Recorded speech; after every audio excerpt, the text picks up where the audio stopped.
it is funny doing this YouTube business because you come somewhere with people and look, Dave's working around doing YouTubing stuff, Alex is working around doing YouTubing stuff. You just end up wandering around filming stuff, and then it's really weird when you notice that other people are doing exactly the same sort of thing.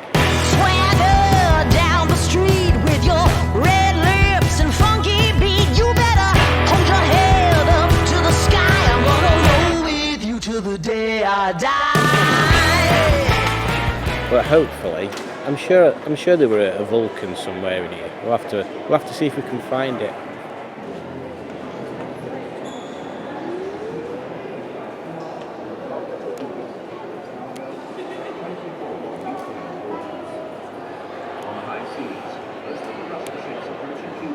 I don't know what that is. Oh, is that a refueling rig? That could be a refueling rig, that. Yeah, I think it is. So this is the bit that would be in the plane. This is a bit that falls out of the back and this kind of just reels off. So this bit's floating in air, and then the other plane docks with its refueling rig into there, and they can refuel it mid-flight. Right, let's have a look at this one then. A MiG. Look how cool they look. They do look like there's something out of Fallout. With the nose of them is literally just the input for the jets. Look how cool that is.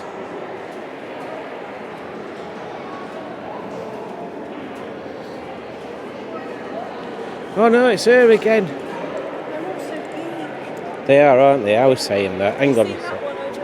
What? What? What did you say? Did you see that plane over there that's a wreck? I haven't, no.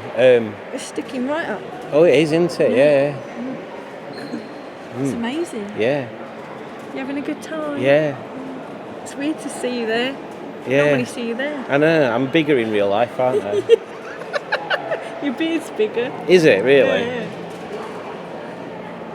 Too grey. Too grey. Too grey. I'll do a Where's Wally. Right, spot the Vulcan. Yeah, that's it. Alex has spotted it. I couldn't see that. Massive great thing and you can't even Well, see it. you know what they say? It's not all about the size. It ain't, is it? It's about how far away it is. Here we go. So we'll go for a bit of a wander underneath the Vulcan. See how many minutes it takes me to get to daylight again. So these things were ginormous. Well, they are ginormous. And these are the things that they used in certain flying missions to Falklands War. But they're massive, absolutely massive wings on them. Like literally, it's one of the biggest wing profiles I think I've ever seen. And consider the cockpit's this tiny little bit up here. It's just craziness. And these are the sort of payloads they took. I'm pretty sure, if I remember rightly, they were originally designed to carry a nuclear warhead, which is why they're so big. Plus, I think they were set up to do long miles, long trips. Oh, there's a video up there about them. We could sit here and have a look. I don't think they were all fitted with plasma screens in there. I think that's where the bomb was supposed to be. But it'd be quite cool if you could watch a movie while you're on a bombing raid.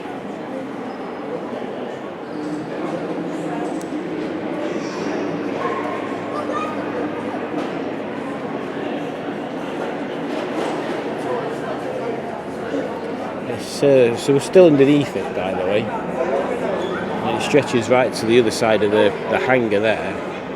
So if you think, it goes from that part of the hangar right the way over to that other side of the hangar.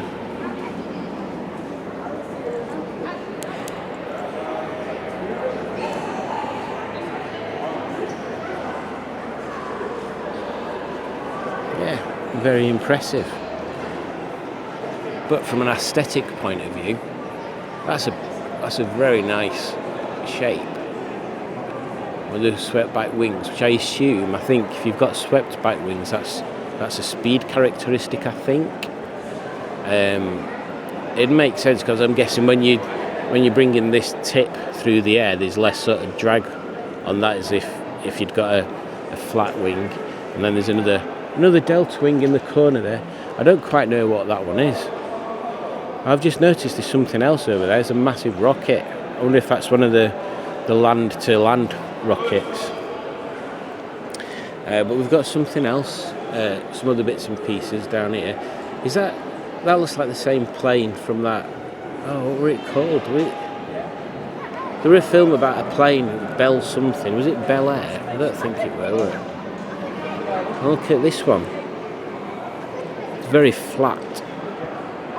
You can see all the different bits and pieces on it, so that's like an observation down. But these will be like radar bits and pieces. It's weird how flat it is, but there again, I suppose it's flat, so it can get air to them rudders at the back. There's some more tanks down there. There's a Land Rover down there, what we're going to have a look at in a second. Ooh, what's this? Some more missile bits. I think we've seen them on telly in the 80s as well. But yeah, we should go and have a look at. that. That looks interesting.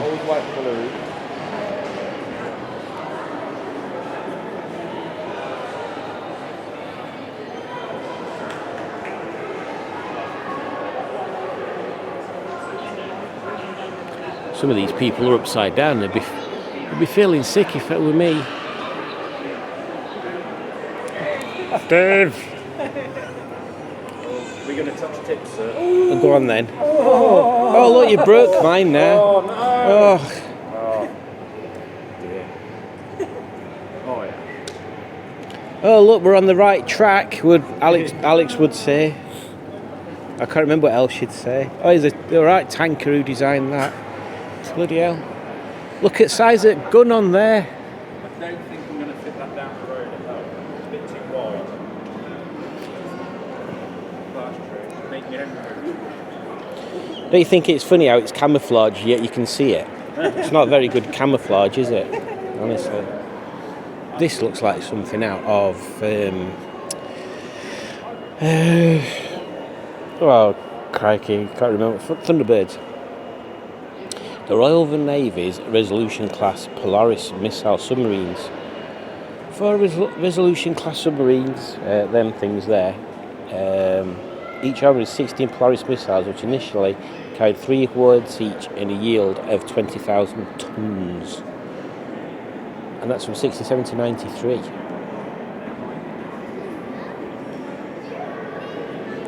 And I assume that is a Polaris missile.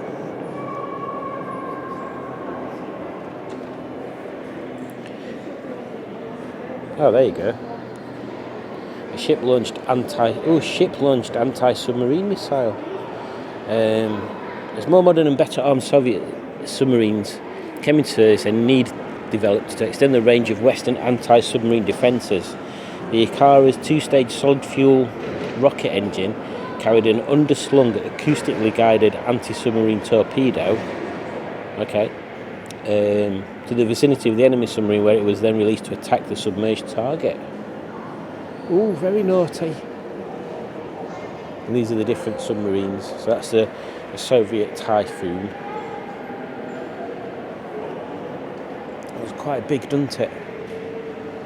And we've got these things here, which we'll have a look at from to the side. Oh, we'll have a look at that tank as well. That's kind of cool. Oh, it's an armoured personnel carrier. It's not a tank. It's got a small gun on it. I assume it'd have a bigger gun if it was a tank. Right, ground-to-air missile. Yes, this is it. Bloodhound missiles. We used to protect RAF V-bomber stations. The initial system was only able to operate against high-altitude targets, but the later Mark II could engage both high and low aircraft. Look at all this stuff that's going on there to launch one missile. No wonder they cost so much. Crazy. And then we've got a Douglas Thor rocket, and this is an intermediate range ballistic missile. We'll film it and walk backwards so you can see how tall it is. The Royal Air Force deployed 60 Thor missiles. They equipped 20 squadrons and were operated under the dual key system. So this will have been what was considered based in East Anglia and Yorkshire. This is what would have been based on York Moors. It's crazy. Look how tall it is. It goes right up there. Mental. So yeah, I mean, I assume this is to prevent explosions from mines and stuff. Yeah, it's probably. Oh, look! I used to have little spy holes. There'd be little mirrors. I wonder if you can see inside. Yeah, you can if you look. There, you can see inside. And that little mirror. Excuse me. And it's open at back. Look at that. How cool's that? Oh, I want one. I want one of these. Do you think we'd be able to fit one on garden? We'll have to just have a quick film about what it actually is. So quite like that. It's the kind of thing that you'd see utilised in sci-fi movies. Where's the placard? Let's see. A BMP-1. It's Russian. It went into production in the early 60s. It's not just an infantry carrier, but provided a measure of combat capability with the vehicle. Its high mobility, effective anti-tank weapons, combined it with its armour protection, made it a significant addition. 300 horsepower V6, maximum speed 20 mile an hour. You forget that they don't even go very fast. But they weigh literally, well, it tells you how much they weigh there. No, it doesn't. They weigh a lot. This is what I like about these sort of things. There's just plenty of variety around. Some stuff you're like, oh, what's that? And it kind of don't look like it fits, but there's a reason for it being there. And one of those things, which I'll go to, is a Mini over there. So I'm going to see how we can get to that Mini, and we'll see what's going on. Oh God, and there's another one of them people. Look. It's one of them weirdos that talks to coconuts. Is this a convergence of YouTubers? Yes. Oh yeah, convergence. That's a good word to use it. What do you think of the museum so far? I think it's super. Yeah, I like it. Yeah, plenty to see. I'm just wondering why there's a Mini back there. Oh yeah, that's an interesting comparison of like the everyday people's cars of the era, isn't it? Yeah. Like Trabant. Yeah. Oh. The Beetle. I like the German, that. Yeah. Oh, I'm going to film that. My first Mini was, I think it was the same colour as that, but it had a white roof on it. Yeah. I think Nice so. colour. It is. Awful lot of grey cars around at the moment. Oh, everything's grey, white, silver, black.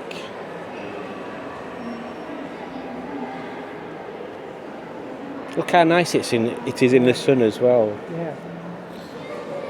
Joe wants one of them. Too Volkswagen. expensive. Well, yeah, everything is nowadays, isn't it? Is this a 1300, I think? Try not to bang my head on that wing. That's a nice colour there. That's the colour that Beetle should be.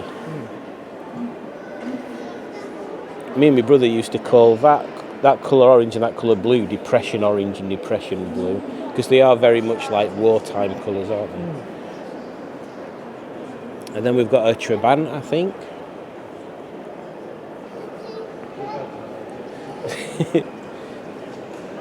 Have you seen the? I assume it's the gear stick. Yeah. It just looks like an umbrella stuck out the dashboard. Really basic. Yeah. It's got 2 windscreen wipers though. What else do they want? And there's a bit of chrome around indicators. Just a touch. Just a touch. So in between the shop, which has got plenty of stuff in it if you like shops, there's this massive aeroplane, which I think might be a Chinook. I'm not entirely certain, but it's one of them that you see them using on movies, where they're parachuting out at back where cars or people with parachutes on. So we shall have a look around front to see if it says anything about it on there. Cut here for emergency air rescue. Oh dear. I hope not. It's got some aerials and stuff on bottom of it.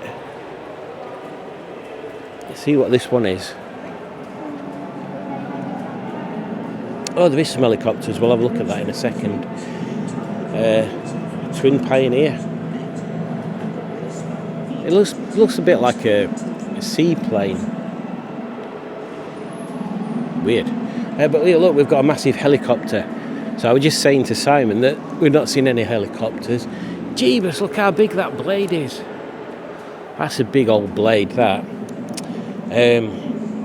Obviously a military type thing, with it being in that funny battleship grey or whatever they call it when it's on an helicopter, because it's obviously not a battleship. Little gun sticking out its side there. Look at all them little vents on that engine inlet. That's weird. That's weird, isn't it? Got some armaments.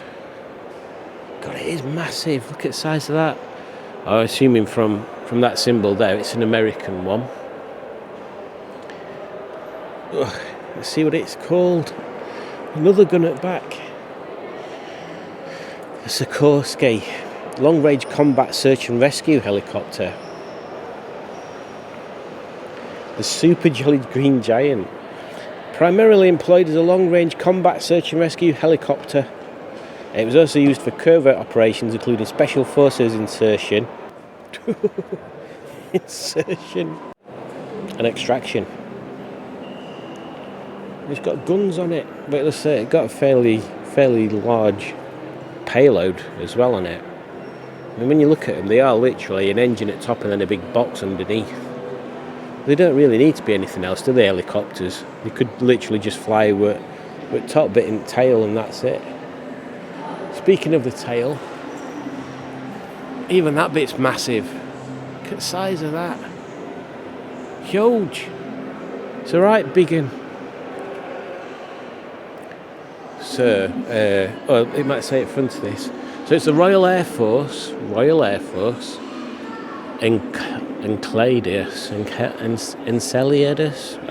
I can't say that word. Let's have a look what it is. So it's a short Belfast. It's a strategic freighter.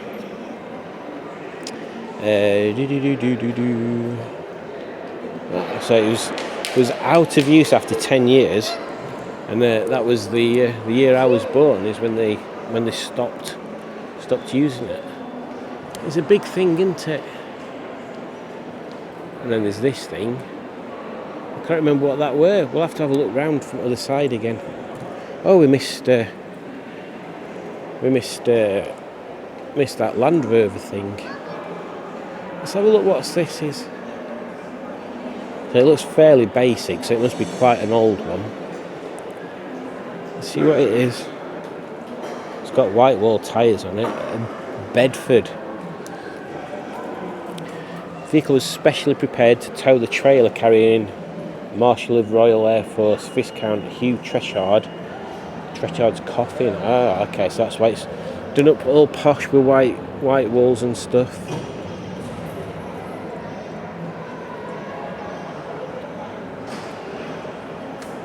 Very nice. We'll have one last look at these bits here. This is a 1300 Beetle, I think this one is. Oh no, it's not. Oh yeah, it is. It's just giving you the different ones.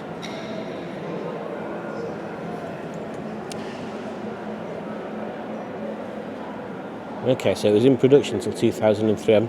Maybe I thought they'd made them later than that in Mexico, but I could be wrong with that. But yeah, there is something nice about a Beetle, isn't there? To be honest, I quite like it compared to the Minis. Minis I'm not that fussed about. But yes, they are nice. And there's something else going to be here, apparently. Maybe. Or maybe it's just showing you new cars. Like pretending it was that year. Very good. And this looks like Goober's little tank from Hello Hello. It probably isn't. But it looks like it. Let's see what it actually is. So there's no tracks on this. But it has got a gun turret. It's an Alvis. So the Saladin had protracted development before going into production in 1958. It entered service a year later and served all parts of the world, or served in all parts of the world. So it ran for 21 years, which is quite a stretch. If you look at it, it's quite a chunky little thing. Obviously, it's not going to be the same as Goober's little tank because that was German, weren't it? And this one's not. So we'll use these as a backdrop. So I'll say thank you for watching. Don't forget to click like, subscribe, leave a comment, share with your friends, share with your enemies, and if you really want to, you can become an actual channel member. And that means that you get to see videos like this a few days earlier, sometimes weeks earlier, than them non-member people. Because by being a member, you're showing how special you are to the world of Smashing Pistons. So thank you again. Bye.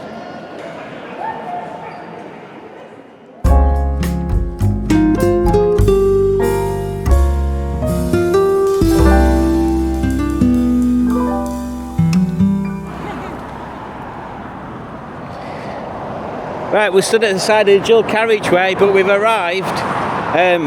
Simon's car's still working. Jessie is,